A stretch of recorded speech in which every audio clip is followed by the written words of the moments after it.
Almas Crucificadas, pelo espírito Vitor Hugo, psicografado por Zilda Gama. Livro 2º, Sonhos Funestos e Realidades Pungitivas. Continuação.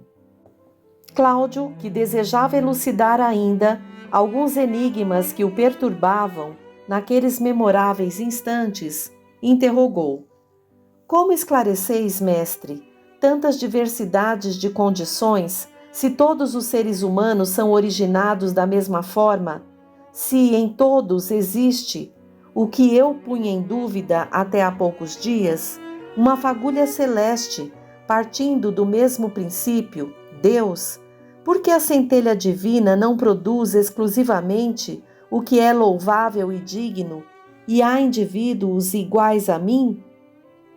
No início das existências planetárias, as criaturas são semelhantes, possuem as mesmas faculdades, porém necessitam adquirir experiências, méritos, caldear o metal divino, o espírito, para a obtenção de triunfos valiosos, comparativamente à água transparente e cristalina que sai da fonte originária e tem longa trajetória, ora a deslizar sobre varjedos de veludo vegetal, ora sobre rijas pedras, ora sobre pântanos deletérios. Assim, as almas, em contato com a matéria, esquecem a procedência celeste e se contaminam com as imperfeições, com o que é nocivo e prejudicial a elas próprias e à humanidade. Mas, pouco a pouco, pelo esforço próprio, pelas quedas morais, pelo labor e pelas virtudes, tornam-se diferentes, parecendo ter sido diversa a origem de cada uma. Passam-se séculos. A linfa que se infiltrara pelo solo, contaminara-se nos lodaçais das paixões malsãs, corrompida e deletéria, vai prosseguindo sua trajetória, purificando-se no filtro da dor, e novamente pura e cristalina, se torna diamante líquido, que parece conter a luz das estrelas, o cintilar dos sóis que abrolham no infinito. As lutas incessantes, as refregas morais, principalmente, depuram, saneiam, lucificam os espíritos humanos, unificando-os nos mesmos ideais dignificadores, nas mesmas esperanças confortadoras. Por que não é criada impoluta nossa alma? Por que não possui unicamente predicados nobres e excelsos? Porque isso seria a destruição do mérito próprio, a desvalorização do esforço individual, porque não dependeria da luta redentora a conquista da paz, da sapiência, das virtudes e das felicidades eternas. Mas, em compensação, desapareceria a dor no universo. Essa aspiração, Cláudio, é oriunda do egoísmo, do desejo da inércia, do gozo permanente, da ociosidade coletiva e improdutiva. É mister a peleja, para que haja triunfo meritório. É pela luta que se enrige a vontade e se alindam as potências psíquicas, que se formam e se transformam os sentimentos nocivos em virtudes imortais. Por que então, insisto, condenar o mal se este é elemento de luta para que a alma conquiste a ventura suprema? O mal, já disse, é a prática de atos contrários às leis divinas e sociais. É o sentimento injusto e nocivo que impede a perfeição individual, afastando os seres das virtudes espirituais. São duas forças antagônicas, o bem e o mal, que estabelecem um combate perpétuo, a fim de que as virtudes sejam galardoadas e vencedoras. Muitos seres ficam perplexos, não achando concebível que Deus, a incomparável perfeição, tenha infundido em todos os viventes uma centelha imortal e de procedência divina, e tal centelha, em contato com a matéria, se corrompa e se transforme em todos os vícios, em todas as degradações e crueldades que tem infelicitado a humanidade. Escuta-me, pois, irmão. Nossa alma, conforme te disse, é semelhante à linfa das nuvens, a qual, depois de haver permanecido no espaço, cai à terra e, em confusão com essa, se metamorfoseia em um líquido turvo, compacto, lamacento. Mas, pela infiltração no próprio solo, forma não raro fontes cristalinas e, pela evaporação, ascende novamente ao ar atmosférico, constituindo o orvalho que borrifa nos vegetais diamantes líquidos e se eleva à sua origem, o céu, ao influxo do sol. Eis o que sucede à criatura humana, Cláudio, que vem ao nosso planeta entrar em contato promíscuo com o lodaçal das paixões malsãs, das iniquidades, mas, no decorrer dos séculos, em vidas sucessivas, ao influxo propulsor de sua origem celeste, pelo esforço próprio, pelas virtudes conquistadas, se torna cristalina qual orvalho, límpida qual a lágrima de cândida criancinha, e livre de todas as impurezas que a retinham nos pântanos das imperfeições, ascende gloriosamente ao infinito, lúcida fonte de tudo quanto constitui o universo. Obrigado, mestre. Posso esperar, pois, que o meu execrável delito seja remido no transcorrer dos séculos? Sim, quando reparares o dano causado às tuas vítimas. O insuflador do crime que cometeste foi o egoísmo. Bem sabes que é condenável o que está em oposição ao decálogo, abre aspas, não cobiçar a mulher de teu próximo, fecha aspas. E sacrificaste uma vida para usurpar sua legítima companheira, tão fiel quanto formosa, física e espiritualmente. Uma das virtudes máximas da evolução humana consiste na renúncia de tudo quanto possa ferir nosso próximo. Cada um deve convencer-se de que tem o que merece, não cobiçando o que não lhe pertence legitimamente. Isso, porém, não agrada a muitos egoístas e constitui o fracasso de inúmeras aspirações terrenas supostamente lídimas, a derrocada de espúrias esperanças, o aniquilamento de ambiciosos projetos de melhoria de situação. Procedeste de modo condenável, Cláudio, dando guarida a sentimentos impulsivos e corruptores, plenos de egoísmo e de hipocrisia, ao extremo de patentear uma afeição desonrosa à esposa de tua vítima. Essa nobre esposa, para te poupar a vida, guardou o segredo das tuas afrontosas palavras, ocasionando indiretamente a morte do consorte, circunstância que lhe causa inconsolável tortura.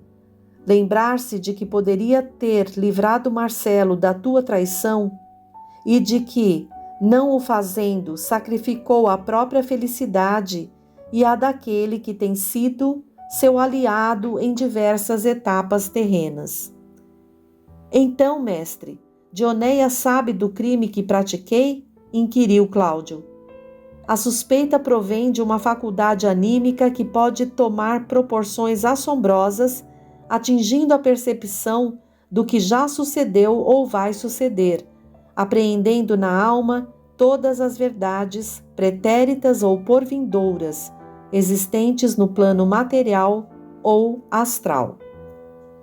E se Dioneia sucumbir sob esse desgosto intenso, aumentarei com isso o meu crime?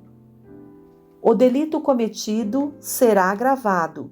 O sacrifício de cada vida aumenta a responsabilidade do delinquente, acumulando punições dolorosas para o futuro. E se eu tiver o ensejo de lhe aliviar o sofrimento, mestre? Serão atenuados os teus padecimentos, e esse será o teu dever no futuro. Agora, mestre, levai-me deste local que tanto me tortura. Até o uivo de Plutão se torna insuportável. Quero sair deste local maldito. Também agora sei que tenho alma, pelo que padeço. Parece que estou sendo devorado por um fogo interior. A presença de Dionéia semi-morta causa-me inenarrável angústia. A presença dos pais de Marcelo é-me intolerável. Apodera-se de mim o receio de ver Marcelo. Enlouquecerei se tal se der. É necessário que padeças as consequências de teu crime, Cláudio, a fim de que jamais destruas a vida de um irmão. É mister que seja revolvido o punhal do remorso em teu coração, para que deste se desalojem os sentimentos inferiores, transformando-os em eternas virtudes. Mais uma vez peço, levai-me deste local execrando, mestre.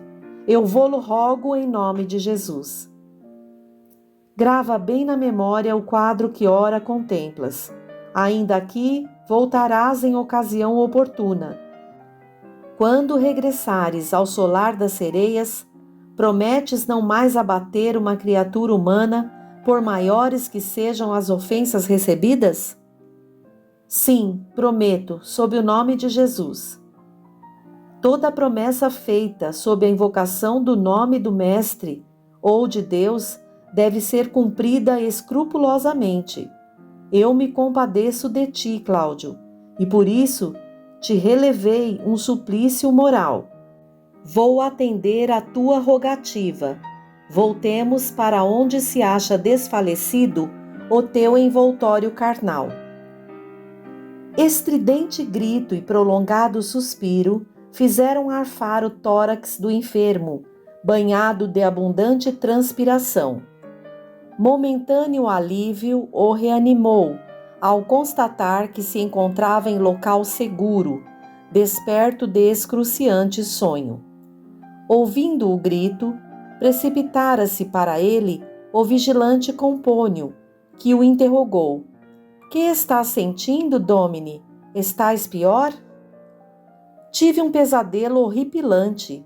Ia ser precipitado do alto de um rochedo sobre o mar agitado em vagalhões da altura, do Himalaia. Felizmente despertastes, Domine. Estou transpirando bastante e sinto-me álgido. Já amanheceu o dia? Está alvorecendo, Domine. Ausente o piedoso Campônio, Cláudio encetou tristes conjecturas. Dir-se-ia que estivera no solar do cisne e capacitava-se de que se transportara a distantes regiões, recordando-se até de ouvir o angustioso uivo de Plutão e de haver visto o rosto desmaiado da infortunada Dionéia, inconsolável pela morte do esposo.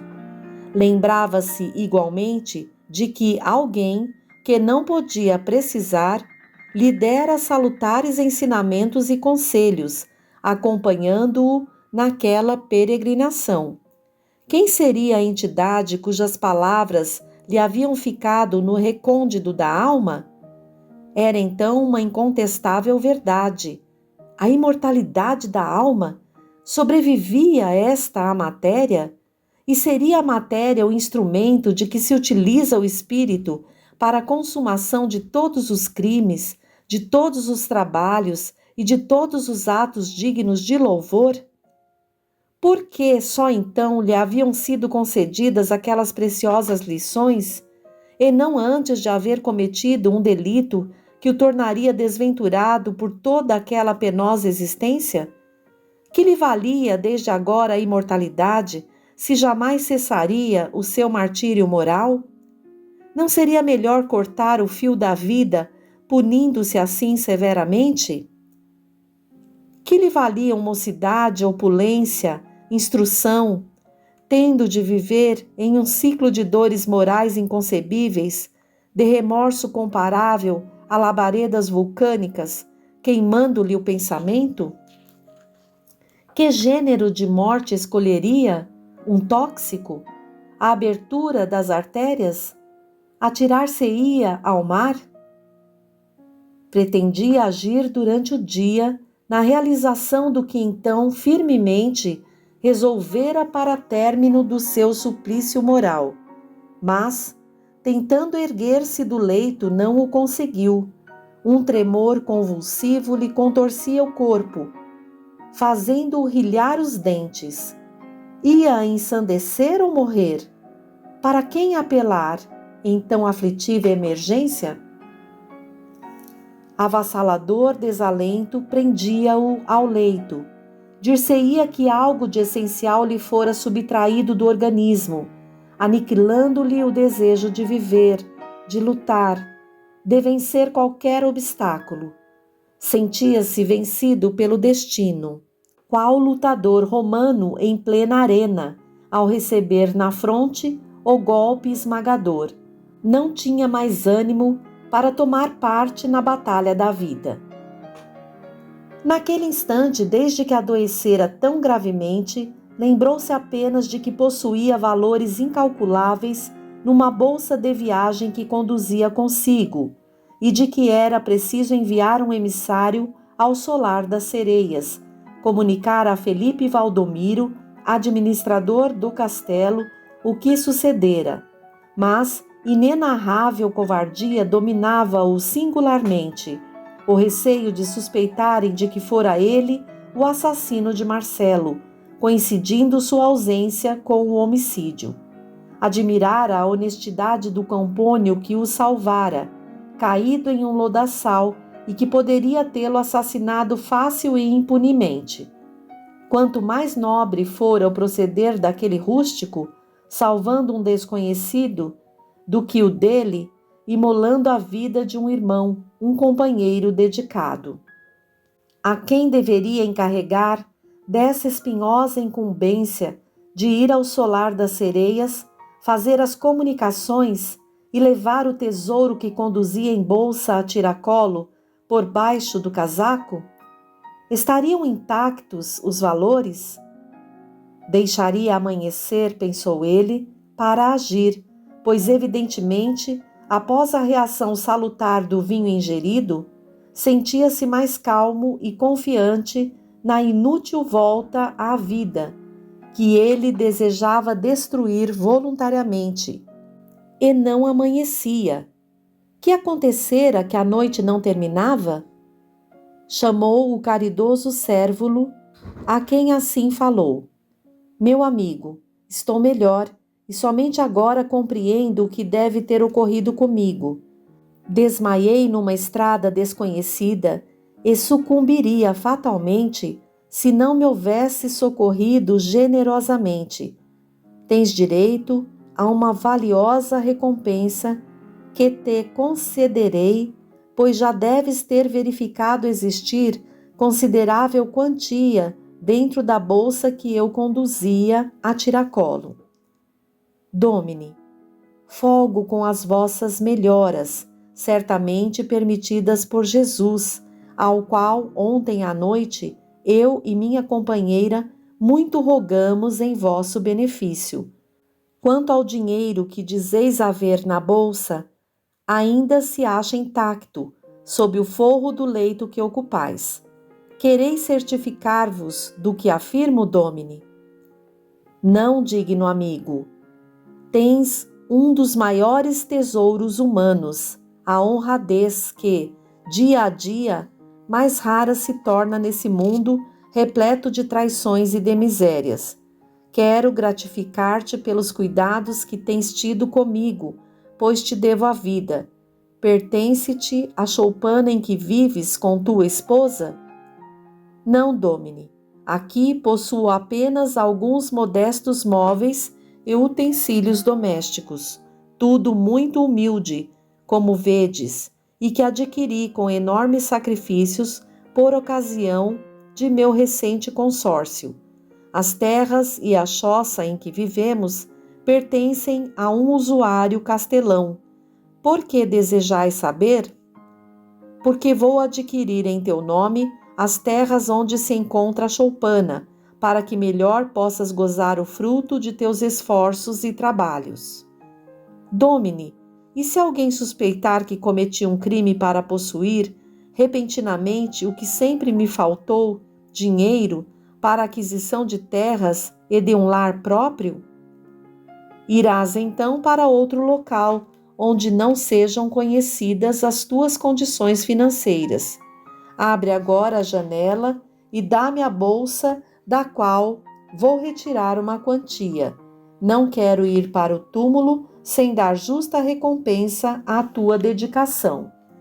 Domine, muito vos agradeço a generosidade, desejando gratificar o que constitui um dever de todo verdadeiro cristão, a caridade fraternal. Anseio mais que recobreis a saúde do que ser recompensado materialmente, pois tudo faço tendo a guiar-me em todos os atos as palavras e a doutrina do Mestre. Abre a janela, Cérvulo. Não enxergais a luz do dia, Domine? Há muito que está aberta, de par em par, a janela deste dormitório. Não, Cérvulo. Julgava que ainda não houvesse amanhecido totalmente. Apenas percebo uma frouxa claridade semelhante à do anoitecer. Lamento a vossa desdita, Domine. Há muito que amanheceu. O dia está luminoso qual a alma do justo ou a de Jesus. Desgraçado que sou, devo estar cego. Cego eu, justamente o que eu mais temi. Abre mais a janela, quero medir toda a extensão de minha desdita, Cérvulo. Se eu estiver cego, hás de dar-me um punhal para atravessar o meu próprio coração. Que Jesus não me permita concorrer para um tão nefando crime, Domine. Cérvulo, compreendo as tuas virtudes e probidade, mas deves avaliar a vastidão da minha desventura. Domine, ainda que seja real a vossa cegueira, não percais a esperança de recobrar a vista. Há em Eubéia, que, como sabeis, é uma das mais populosas ilhas da Grécia, no mar Egeu, um herbanário que é um prodígio. Tem feito curas assombrosas. Eu vos levarei até lá, se concordares. Aceito teu generoso oferecimento, Cérvulo. Providencia para a aquisição de uma sege, a fim de nos facilitar a viagem. Se eu morrer durante o trajeto, tudo quanto possuo ficará pertencendo-te e à tua família. Agradeço-vos a generosidade, Domine, mas não poderia aceitar o que vos pertence. Não tendes família, Domine, a qual possamos comunicar a vossa presença em nosso humilde lar? De momento a momento, mais te elevas no meu julgamento, Cérvulo. Vós vos iludis, Domine. Tenho apenas compreensão de meus deveres morais, que me vedam a prática do mal, que me traria o remorso, desgraçando o meu ser, por muitos séculos talvez. Muitos séculos, disseste tu, Cérvulo? Qual existência humana que excede mais de um século? Eu me refiro à alma, Domine, à eternidade do espírito, onde se gravam os atos perversos ou meritórios, e não tem a efêmera duração do corpo. Onde foste educado, Cérvulo? No meu próprio lar, santificado pelos salutares exemplos de meus pais, que criaram 2 filhos, eu e um irmão, Joel Saravejo, cujas palavras arrebatam a quem as escuta. Onde vivem? Já vos disse, em Eubéia, onde são humildes proprietários de uma hospedaria. Quereis acaso, Domine, dar-me o prazer de ali buscar pousada? Sim, esse é o meu desejo. Deixai tudo a meu cargo, vou providenciar para que possamos partir dentro em poucas horas. Recaiu intenso silêncio no modesto recinto. Quero que me tragas a bolsa para te entregar a quantia necessária aos preparativos da jornada. Se acaso sobrevier algo que modifique a minha situação, ficarás com o que nela estiver e mandarás comunicar o ocorrido a Felipe Valdomiro, administrador do Solar das Sereias. Sois o proprietário desse solar, Domine? Sim, tu o conheces porventura? Longe corre a fama da opulência dos senhores daquele castelo, Domine, e se quiserdes, podereis regressar ao mesmo, desistindo da jornada à Eubéia. Cérvulo, ultimamente passei ali por terríveis dissabores, e por enquanto desejo conservar-me afastado de lá. Já sabeis que foi cometido um bárbaro homicídio no solar do Cisne, não longe das vossas terras? Perguntou o camponês, que notou a palidez súbita de Cláudio.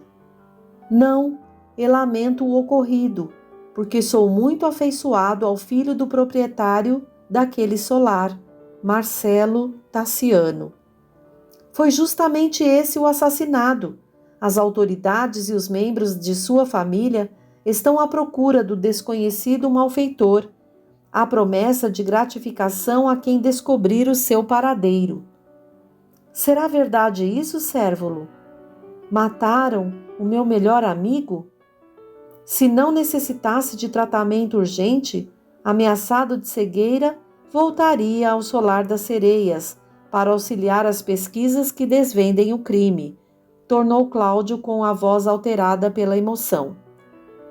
Vou tentar adquirir a sege de um amigo que reside um pouco afastado daqui, e porque careceis de cuidados incessantes, deixarei meus sogros, vizinhos em meu lugar, para que vos prestem a devida assistência. Até breve, Domine. Um momento ainda, Cérvulo. Ainda não trouxeste a bolsa que pedi. Ela se encontra ao alcance de vossas mãos, na mesinha fronteira ao leito, onde se acha a bilha da água. Obrigado, Cérvulo. Abre a bolsa e leva a quantia suficiente para a aquisição de uma sege e mais despesas de viagem à Eubéia. O probo camponês relacionou tudo quanto encontrara na bolsa. Cláudio Solano ficou surpreso pela fidelidade com que agiu ele, não omitindo um sestércio. Após, deu-lhe quantia mais do que suficiente para a compra da carruagem e mais outra a título de gratificação por sua dedicação, o que foi aceito depois de intensa relutância. Os sogros de Cérvulo Charavejo foram chamados e vieram prestar o prometido auxílio, enquanto o genro estivesse ausente. Ficou a partida marcada para o dia imediato. Os modestos campônios tentaram reanimá-lo, narrando-lhe prodigiosas curas efetuadas pelo famoso herbanário, residente em uma das ilhas gregas do mar Egeu. Mas o atribulado castelão mal percebia o que lhe diziam, vencido pela depressão moral que o avassalava. Vivia já invadido pelo remorso, e todo o pavor que o dominava consistia em recear comprometer-se por alguma palavra inadvertida, deixada escapar de seus lábios e acessível à percepção de Cérvulo, cuja moral irrepreensível o levaria a acusá-lo. Teria o camponês percebido a sua perturbação quando se referiu ao bárbaro homicídio de Marcelo Tassiano? Suspeitando o delinquente, continuaria a interessar-se por sua vida ou entregaria às mãos das autoridades? Cérvulo, quando foi indagar se necessitava ele de algum alimento, antes de se retirar para seu modesto dormitório, prometendo despertá-lo mal clareasse o dia, perguntou respeitosamente: Quereis enviar emissário ao solar das sereias antes de vossa partida para a Eubéia, Domine? Não, para não afligir os que lá residem e me julgam muito distante desta região, murmurou ele após ligeira meditação. Prefiro não lhes dar uma notícia má, antes de me certificar da verdade, sem nenhuma ilusão de cura. Desejo-lhe uma noite tranquila, que Jesus vos conceda melhora. Novo silêncio sepulcral invadiu a humilde habitação de Cérvulo, o qual, após os labores diurnos, encontrou o sono reparador dos que têm saúde e serenidade espiritual. Uma quietude polar parecia empolgar a própria natureza, cortada apenas pelo farfalhar de uma árvore que havia ao lado esquerdo da choupana. Insone, Cláudio refletia na premente perplexidade em que se encontrava e um alarmante receio de ser denunciado, de ser conhecido o seu esconderijo ou descoberto o seu crime infamante. Sentia indefinível tortura, que parecia transformar em chamas sutis as cobertas no leito e que lhe entranhavam no imo do coração. Insustentável era a sua contingência de delinquente foragido. Era forçoso buscar saída do círculo de tormentos em que se achava encerrado. A morte voluntária era o alvo a atingir. Era-lhe intolerável a vida, pois a execração o aguardava desde quando se soubesse que ele eliminara um irmão, companheiro de infância, de lutas bélicas. Sentia um vácuo impreenchível, uma cratera iante, devastadora de todas as esperanças terrenas dentro de seu ser, compreendendo confusamente a existência de algo imaterial e indestrutível que lhe parecia ter se afastado daquele invólucro de criminoso. Como, porém, efetuar o seu sinistro plano e recobrar a tranquilidade espiritual? Refletiu e deliberou enforcar-se, rasgando o lençol que o cobria, para formar, com a improvisada cordoalha, o laço com o qual comprimiria o pescoço, conseguindo o suicídio. Mal, porém, concebera o pensamento desse novo delito, invadiu-lhe o organismo um invencível torpor, um aniquilamento que lhe dava a rigidez cadavérica, tornando-o pedra humana. Sentiu, porém, o desprender-se de algo muito tênue e suave que logo após se integrara no exterior de seu corpo tangível e ficou frente a frente com uma entidade imaterial de formosura indescritível, cuja aparência era a dos arcanjos ideados pelos cristãos, porém com indefinível expressão de melancolia a extravasar-se-lhe do rosto encantador. Cláudio, ouviu ele estarrecido, não recordas mais os conselhos que te transmiti há poucos dias? Não te convenceste de que um crime não resgata outro e de que deves cumprir a penalidade que te fará ressarcir o hediondo delito que praticaste? Sou indigno de viver, mestre. Folgo que sintas em teu íntimo a condenação da consciência, irmão, mas não deves, por isso, premeditar a deserção da vida, o que jamais conseguirás, pois que ela é indestrutível. Se houvesse podido avaliar quão intenso é o sofrimento moral, não teria consumado a barbaridade que cometi. Inútil é relembrar o passado. É preciso suportar-lhe as consequências, viver.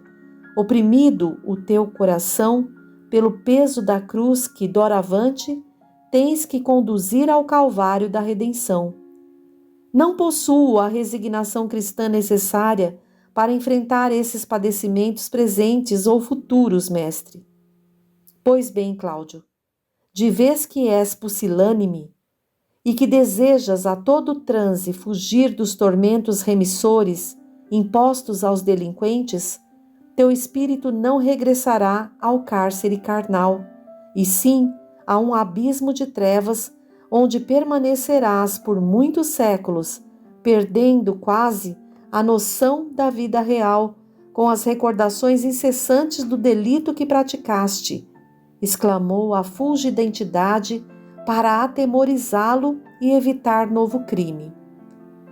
Estou irremediavelmente perdido, falou Cláudio soluçante. O mestre bem-amado disse, abre aspas, Pai, Das ovelhas que me destes, nenhuma se perderá. Fecha aspas.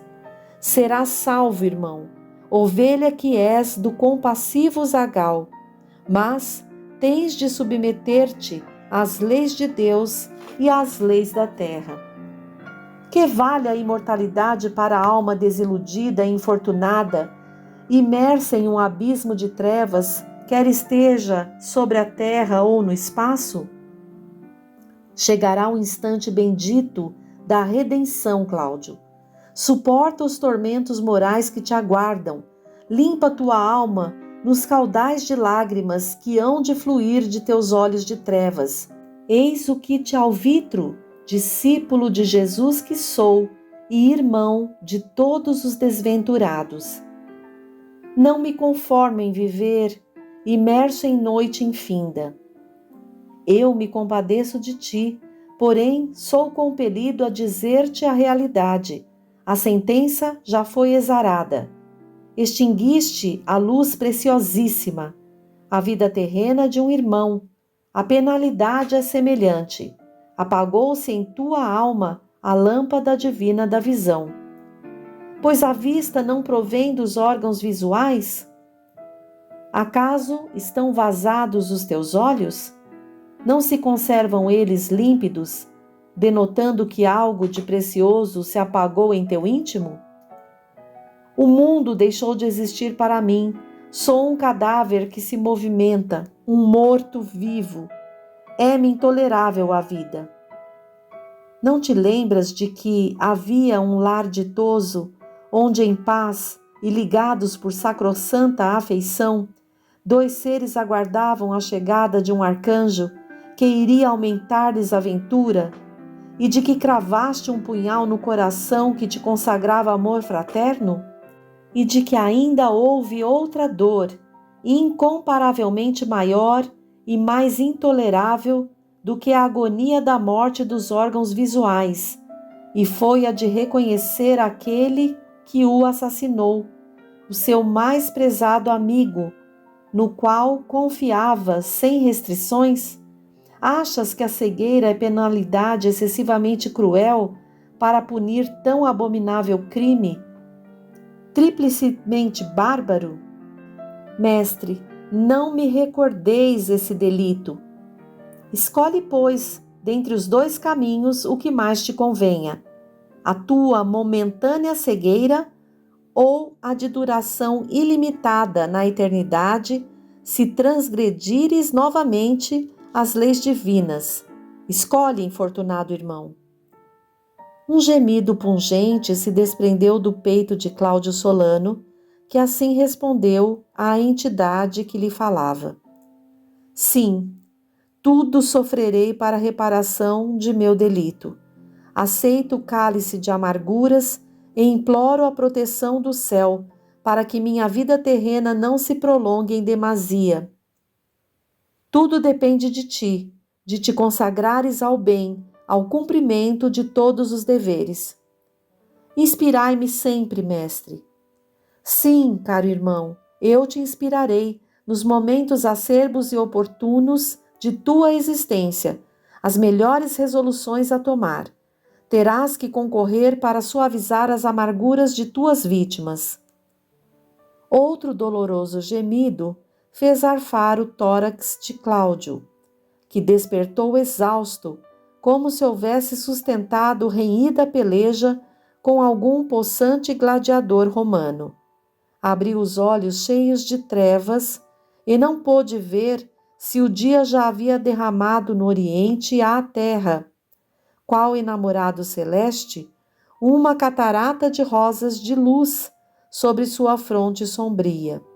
Lembrou-se de que estava cego, e soluços convulsivos lhe saíram do peito, qual jorro de lavas cadentes, arrojadas do interior de um Vesúvio enfurecido.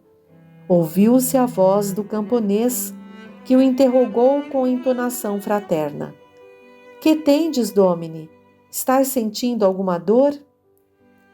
Tenho-a na alma, Cérvulo. Foi um sonho angustioso.